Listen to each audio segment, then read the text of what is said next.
안녕하세요. 저는 서울에 거주하고 있는 33 여자예요. 이렇게 인사를 드리게 되어 얼떨떨합니다. 그간 정말 많은 결혼 선배들의 조언을 구하고자 사연을 늘 청취해 왔었거든요. 이 채널에 내 사연이 올라올지도 모른다고 생각하니 놀랄 노자입니다. 아니, 어떻게 보면 이런 생활을 오래전부터 미리 해왔을지도 모르겠네요. 저는 올해로 결혼 3년 차입니다. 그리고 작년 초에 출산한 딸아이를 키우고 있죠. 남편이랑은 맞벌이로 지내고 있고 각자 조그만 중소기업을 다니는 처지인지라 월급 사정이 그리 좋지만은 못합니다. 그래도 혼자서 벌어오는 것보다는 둘이서 벌어오는 것에 의미를 두고선 최대한 오래도록 다녀볼 생각으로 조용히 일만 하며 살고 있네요. 남편이랑은 성격 차이가 그냥 보통 정도였어요. 원수 같다고 느껴질 때가 많은데 그렇다고 이걸 트집 잡아서 이혼까지 하자니 애매하다 싶을 만한 정도였죠. 그러다 보니 평상시에 남편을 향한 화가 늘 잠재되어 있었음에도 불구하고 그걸 끄집어내서 싸우지 않는 이상 일상은 늘 똑같았습니다. 제가 주로 참는 편에 속했고 제가 참아내면 어느 정도 하루가 정상적으로 굴러갔으니까요. 서두르는 걸 좋아하는 남편은 함께 아이를 데리고 외출을 할 때에도 혼자서만 옷을 입고 혼자서만 신발까지 신고서는 어느샌가 혼자 현관까지 나가선 재촉을 하곤 했어요. 빨리 좀 나오라고 말이죠. 아이랑 같이 나가는 외출이니까 밖에서 아이에게 필요할까 싶어 챙길 물건들이 많았는데 남편은 그것들조차 빨리 챙겨 나오질 않는다며 화를 내더라고요. 도와주지도 않을 거면서 말입니다. 그런 일 때문에 몇 번 상처도 받고 기분 좋게 외출을 하려다가 현관 앞에서부터 기분이 잡쳐져 하루 종일 우울했던 날도 여럿 있었어요. 그렇게 외출을 하면 당연히 남편은 시작부터 화를 내게 만들었다며 제 탓을 시전하기 시작했답니다. 혼자 화해를 해보려 하다가 또 혼자 화를 냈다가 아주 지 마음대로 성질을 부렸다 참는 재주가 기가 막힌 놈이었죠. 옆에서 저는 그런 남편의 장단을 맞춰주다가 슬슬 지쳐가기 시작했고 말입니다. 저를 전혀 존중하는 것 같지도 않고 성질만 급해서 뭐가 좀 답답하거나 늦어지기라도 하면 기다렸다는 듯이 화를 내는 성격. 그거 정말 뜯어 고쳐주고 싶은 마음이 굴뚝 같았는데요. 아무리 노력하고 화를 내도 또 그러지 말라고 똑같이 행동을 해버려도 고쳐지지 않더라고요. 그래서 저도 나름 알아냈습니다. 남편의 성격이 왜 이 모양 이 꼬라지인가에 대해서 와이프로서 한참을 고민하고 지켜본 끝에 알아냈죠. 그건 바로 피주 때문이라는 걸 말입니다. 남편의 성격은 시아버지를 복불복 해놓은 것처럼 아주 똑같았어요. 성질을 아무 때나 부리고 성격만 급해서는 뭐든 빨리빨리 해야 하는 그 개떡 같은 성격을 말입니다. 시아버지도 시댁에 가면 남편이랑 똑같은 행동을 해가면서 그 나이가 되도록 시어머니를 못 잡아먹어 안달이셨죠. 처음엔 며느리가 앞에 있는데도 불구하고 큰 소리로 시어머니를 부른다거나 자신이 화가 났다는 걸 고함을 치며 어필하려고 하는 시아버지의 행동에 소스라치게 놀랐었습니다. 뭐 저런 교양 따윈 밥 말아먹은 아저씨가 다 있나 싶었거든요. 아무리 며느리가 편하다고 할지라도 이제 막 결혼해서 들어온 새 식구인데 그런 식구 앞에서 기존의 식구들에게 소리치고 화내고 성질을 부리는 게 정상 같아 보이진 않았습니다. 문제가 많은 시아버지라는 걸 단박에 알아챌 수 있었죠. 그리고 그런 시아버지의 행동에 당하고 상처받던 시어머니가 조금은 애처롭게 보이기도 했었습니다. 평생 저런 남편 옆에서 소리나 질림당하며 살아오셨을 텐데 속이 정말 말이 아니겠구나 싶어 걱정이 되었거든요. 남편이 저한테 보이는 자잘한 성질 부림도 충분히 저한텐 상처를 줄 만한 것들이었는데요. 그보다 더한 성질을 부려가며 시어머니를 닥달해대는 시아버지를 보니 시어머니가 받으셨을 상처는 내 것보다 훨 클 것이라 짐작했습니다. 그래서 처음에 그런 어머님을 제가 보듬어드려야겠다 싶었어요. 이왕이면 성격이 잘 맞을 것으로 보여지는 어머님이랑 둘이서 따로 자주 만나 조용히 힐링을 하는 시간도 갖고 서로의 남편으로부터 당하는 힘든 점들에 대해서 공유하고 공감을 하며 스트레스라도 풀고자 했습니다. 이런 얘기는 남들 앞에서 쉽게 할 수 없잖아요. 내 남편, 내 시아버지 흉을 아무리 친한 친구라 할지라도 쉽게 뱉어내기란 어려운 것이었는데 시어머니라면 충분히 말을 할 수 있겠다 싶었던 거죠. 누구보다 승질을 부리는 배우자로부터 받는 스트레스를 잘 아실 테니 말이죠. 하지만 저의 이런 단순한 일차원적인 생각은 단박에 물거품이 되었답니다. 제가 보기에는 시아버지랑 남편만큼이나 시어머니가 성질도 막상 막하였거든요. 시아버지 성격이 드센 걸 남편이 물려받은 줄 알았는데 자세히 보니 역한 걸로는 시어머니 성격도 많이 들어가 있었답니다. 아주 집안 자체의 성격이 대한민국에서 최악으로는 으뜸이었죠. 시아버지가 주로 성질을 부리며 시어머니를 부려먹는 걸 봐왔어서 어머니께도 성질이라는 게 있을 거라고는 감히 생각도 못했습니다. 늘 시아버지가 시키는 대로 행동을 하셨고 아버님이 빨리빨리 하라며 뭔가를 재촉할 때에도 한숨만 쉬시며 빨리 하려고 노력을 하시길래 화를 잘 내지도 못하는 분이시구나 싶었던 거죠. 하지만 이게 웬걸 어머님은 더하면 더했지 절대로 덜할 분이 아니었답니다. 시아버지 앞에서 맞장구만 치지 않으셨을 뿐 뒤에서는 호박씨를 연락에 까시면서 더한 성질부림을 하는 분이셨던 거죠. 한마디로 얼굴에 양면을 지닌 동정과도 같은 분이 바로 저희 시어머니셨어요. 아버님께 스트레스를 많이 받고 있는 것 같아 보여서 한 번은 퇴근길에 어머님만 따로 불러 밖에서 외식을 하려고 했던 적이 있었습니다. 한창 코로나로 힘들 시기에 답답하실 것 같아서 최대한 사람이 없을 만한 동네 식당으로 데려다가 같이 한정식 한 끼라도 하려고 했어요. 그런데 어머님은 나오면서부터 귀찮은데 불러냈다며 궁시렁궁시렁거리시고 식당 안으로 들어가서는 웬 후줄근한 식당에 데려와서는 돈 아끼려 한다면서 제 지갑 사정형을 갑자기 보시더라고요. 기껏 생각해서 여기까지 데려온 사람한테 돈 아끼려고 저렴한 식당을 찾아 데려왔다는 소리를 하며 제 월급을 까내리신 겁니다. 좋은 의도를 가지고 불러낸 며느리 앞에서 중소기업 다니느라 월급이 적을 거라는 흉을 봤단 말이에요. 정말 믿을 수 없었죠. 이게 이렇게 화를 낼 일인가 싶어 머리를 얻어맞은 듯이 멍했었답니다. 하지만 시어머니는 뭐가 잘못된 건지를 모르겠다는 듯이 입 밖으로 말을 필터링 없이 계속 뱉어내셨어요.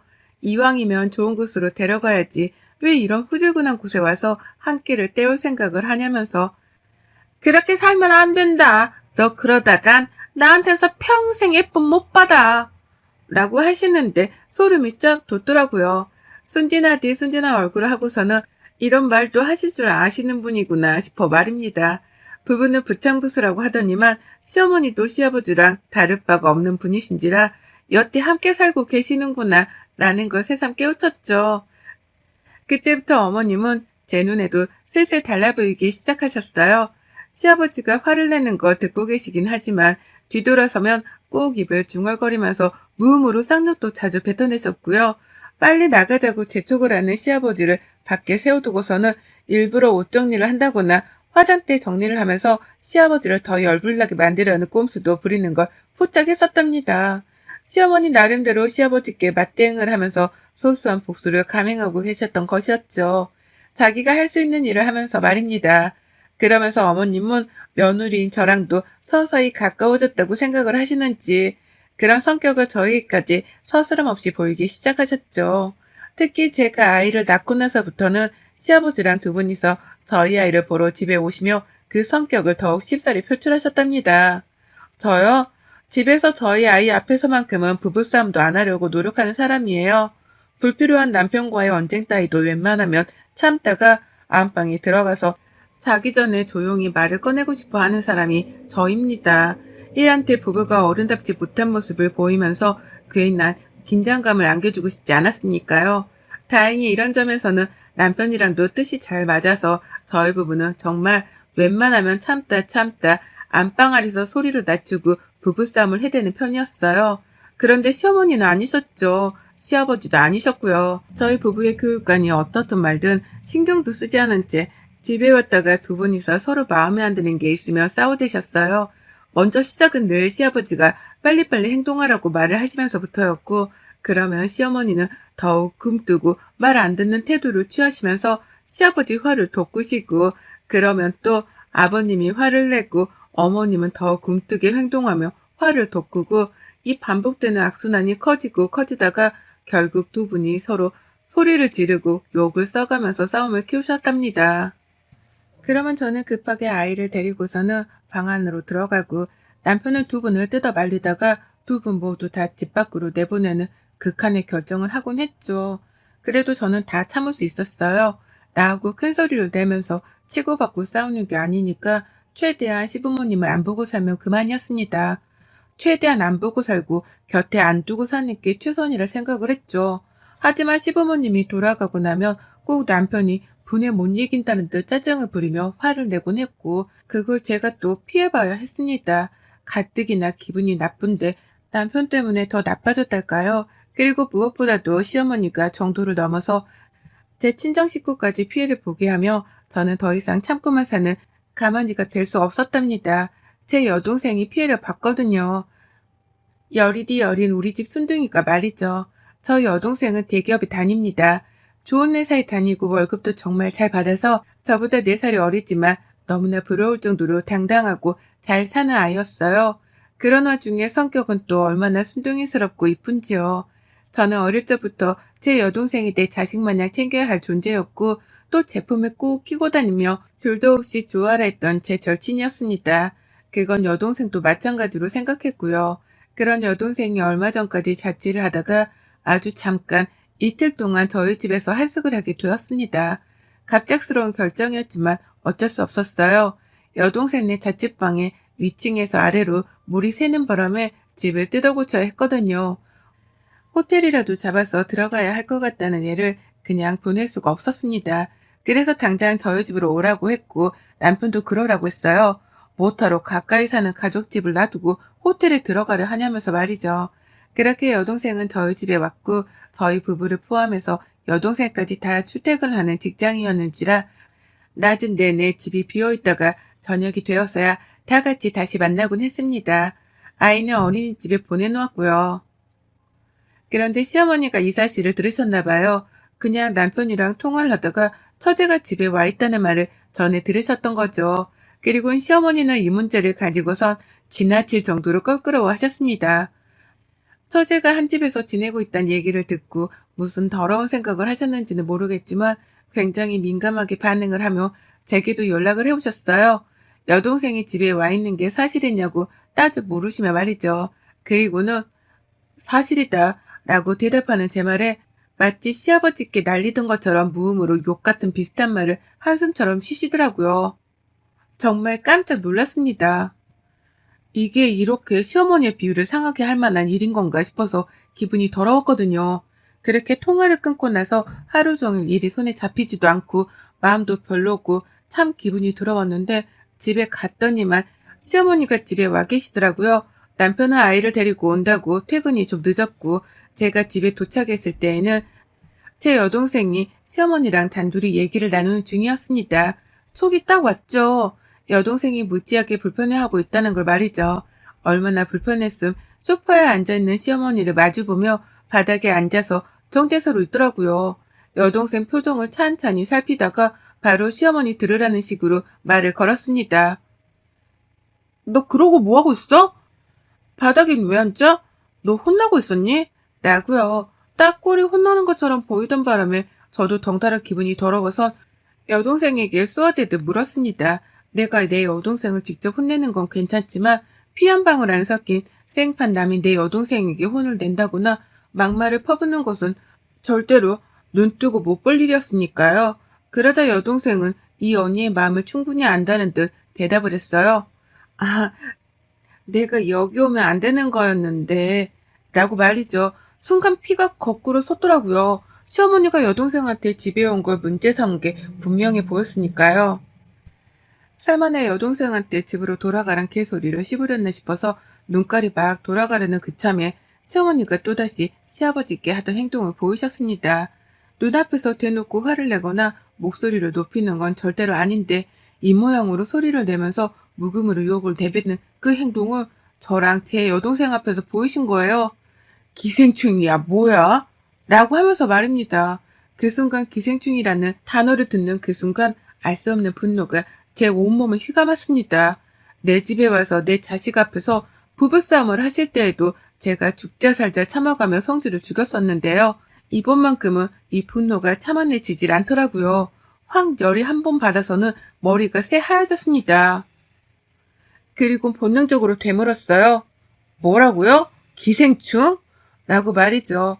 여동생은 제가 빡친 걸 직감했는지 언니, 나 갈게. 그냥 내가 가면 돼. 라고 하면서 최대한 싸움을 말리려고 했습니다. 그게 최선이라고 생각을 한 거였죠. 하지만 전 아니었어요. 평생 시어머니라 부르면서 얼굴을 마주보고 살아야 하는 아줌마 입에서 내 여동생을 향해 기생충이라는 단어가 튀어나왔다는 걸 그냥 두고 보고 넘길 수 없었답니다. 이제라도 안 보고 살거나 이제라도 따끔하게 홍군형을 내주고 길을 눌러주거나 둘 중 하나는 해야겠다 싶었어요. 그래서 감히 내 여동생에게 퍼부은 그 막말의 대가를 그 자리에서 치러드려야겠다 마음 먹었죠. 지금 당장 사과 안 하면 어머님한테도 기생충 한 마리 안겨드릴 테니까 생각 잘하세요. 사과하세요. 당장 사과하세요. 라고 말을 했습니다. 시어머니 얼굴은 이미 불만이 가득하던 표정이었고 사과? 그런 것 따위는 할 마음이 없다는 듯이 자기가 뭘 잘못했는지 모르겠다는 말을 해가면서 눈가를 위로 굴려대더라고요. 꼴에 자존심은 있다고 며느리 앞에서 잘못한 걸 사과하지 않겠다. 콧대 세운 겁니다. 그러니 어쩌겠어요? 말도 안 통하고 마주하고 싶지도 않은 이 꼴불견 시어머니께 평생 속죄하도록 벌을 안겨드려야겠다 싶었죠. 바로 손절을 때렸습니다. 사과 안 하실 거죠? 안 하셔도 돼요. 근데 안 하실 거면 제 입에서 어머님 소리는 못 들을 각오는 하셔야죠. 나가세요. 당장 내 집에서 나가. 라고 막말을 뱉어버렸어요. 존댓말? 그딴 애입 따위는 차리고 싶지도 않았습니다. 당장 내 집에서 나가라며 제 여동생이 보는 앞에서 시어머니께 면박을 주면서 쫓아내버렸어요. 어머님은 남편한테서 듣던 호통을 며느리한테서까지 들었다는 게 열불이 났는지 환멸이 난다는 표정을 지으며 궁시렁대다 집을 나가버리셨고요. 그리고 전 그날까지도 남편 앞에서는 아무런 티를 내지 않았지만 여동생이 집수리를 마치고 자취방으로 돌아가자마자 기다렸다는 듯이 남편과 관계 정리를 했습니다. 네, 이혼을 하겠다고 선포를 했어요. 갑자기 이혼이 웬 말이냐면서 남편은 믿지도 않으려 하고 그러다 결국 체념하고서는 그러지 말라며 이혼 소리를 찢어버리며 절 붙잡더라고요. 본인이 직접 상황을 보지 못했기 때문에 이게 왜 이혼 사유가 되는지 이해가 안 된다는 말을 섞어가면서 말이죠. 하지만 전 남편이 제 마음을 이해해주길 애초부터 바라지도 않았기에 남편이 무슨 말을 하건 계속해서 이혼 소리를 들이밀었습니다. 새로 뽑아서 새로 들이밀게 반복하다가 결국 끈질긴 노력 끝에 도장을 받았죠. 그 와중에도 시어머니는 계속해서 남편에게 이간질을 하듯 전화를 하셔서는 며느리가 자신한테 소리를 질렀다는 말을 해가면서 본인이 받은 상처만 열심히 전하셨거든요. 하지만 남편은 그 당시 저랑 이혼을 한 해 만에 하는 문제로 골머리를 앓고 있던지라 시어머니가 무슨 투정을 부리던 간에 관심을 들이지 못했답니다. 결국 시어머니는 그 누구에게도 위로를 받지 못하셨고 저는 그런 시어머니께 쐐기를 박듯 남편과 이혼을 해버렸어요. 이혼 서류를 제출하던 날 저는 시댁을 찾아갔죠. 사과를 하러 온 줄 알았는지 저를 보고서도 어머님 고개는 빳빳하더라고요. 남편이 차마 시부모님께 이혼하게 되었다고 말을 못 전한 건지 아무도 저희 부부의 소식에 대해서 아는 게 없어 보였답니다. 그래서 저는 더욱 통쾌한 마음으로 먼저 말씀을 드렸어요. 이틀 지는 제 여동생한테 기생충이라고 하셨죠? 진짜 기생충이 뭔지 제대로 보여드릴까요? 어머님 옆에서 평생 기생하고 살 기생충 한 마리 곧 보내드리려니까 기다리고 계세요. 라고 말입니다. 뭔 말인지 이해를 할 수 없다는 듯이 어머님은 답답하던 표정과 함께 여전히 건방지다며 제 태도를 문제 삼고는 화를 내셨는데요. 전 그런 시어머니를 길잃은 강아지 마냥 바라보며 한심하단 듯이 고개를 절레거리다가 먼저 시댁을 나와버렸습니다. 어머님이 그냥 가는 거냐며 막 저를 불러 제끼셨는데 저는 그 부름을 싸그리 무시했어요. 들은 척도 안 한 채로 시댁을 나왔고 그날 어머님은 남편으로부터 저희 부부가 이혼을 한다는 소식을 마침내 전해 들으셨답니다. 제가 한 말이 계속 마음에 걸렸던지 남편한테 전화를 해서 무슨 일이 있는 거냐고 막 퍼부으셨던 모양이더라고요. 그러니 남편은 이혼한다 말을 해버렸고 그 바람에 어머님도 상황 파악을 하신 거였죠. 며느리가 말한 그 기생충이 바로 자신의 나이 먹은 아들이란 사실을 말입니다. 다 큰 아들이 이제 와서 이혼을 하고 재산 분할을 한다며 집에서 쫓겨나 자기 집으로 도로 들어올 것이라 생각을 하셨던지 급하게 전화를 해오시더라고요. 제가 말한 그 기생충이 자기 아들을 말하는 거냐는 질문까지 문자로 보내가면서 말이죠. 그래서 제가 어쩌겠어요? 네, 그 기생충이에요. 라고 대답을 했더니만 펄쩍 뛰면서 또 난리 한바탕 하셨습니다. 자기 때문에 이혼을 하는 거냐면서 이제 와서 왜 그러냐고 모르는 척 대충 사과하고 넘기를 하는 거예요. 그래서 약이 올라 어머님 때문에 어머님 아들이랑 이혼해요. 제 여동생한테 기생충이 나신 거 아직 사과 안 하셨죠? 저도 어머님 아들 기생충으로 보내드리는 것에 대해서 사과할 생각은 없으니까 어디 한번 옆에 끼고 잘 키워보세요. 어머님 기생충 곧 어머님 댁으로 들어갑니다. 라고 말씀드리고 전화를 끊었네요. 남편이랑은 합의 따위는 없다며 바로 재산분할도 들어갔고 꼴랑 몇백씩 벌어오는 직장인들이었지만 가지고 있던 전세금이랑 그간 모아둔 생활금까지도 싹 다 분할을 해버렸습니다. 제가 아이를 키우는 조건으로 혹시나 싶어서 양육비 소송을 걸 준비를 하자 남편은 왜 이 문제를 소송까지 가려 하냐면서 벌벌 기며 양육비를 주겠다고 자진해서 합의를 해오기 시작했어요. 시작은 비록 시어머니의 막말 한마디 때문이었지만 어떻게 보면 결국 저희 부부는 이혼을 할 팔자였던 것 같습니다. 원체 서로 맞지도 않고 또 시어머니의 시아버지까지 성격이 하도 별나서 제가 받던 스트레스가 이미 한도를 초과했거든요. 이왕 이렇게 된 거 저는 기생충이라는 말을 듣기까지 한 제 여동생한테 사과를 하며 혼자서라도 스트레스를 덜 받고 살아볼까 해요. 이왕이면 성격 별난 사람들 옆에서 멀리 떨어져서는 온순하게 제 성격대로 살아보고자 최선을 다할 겁니다.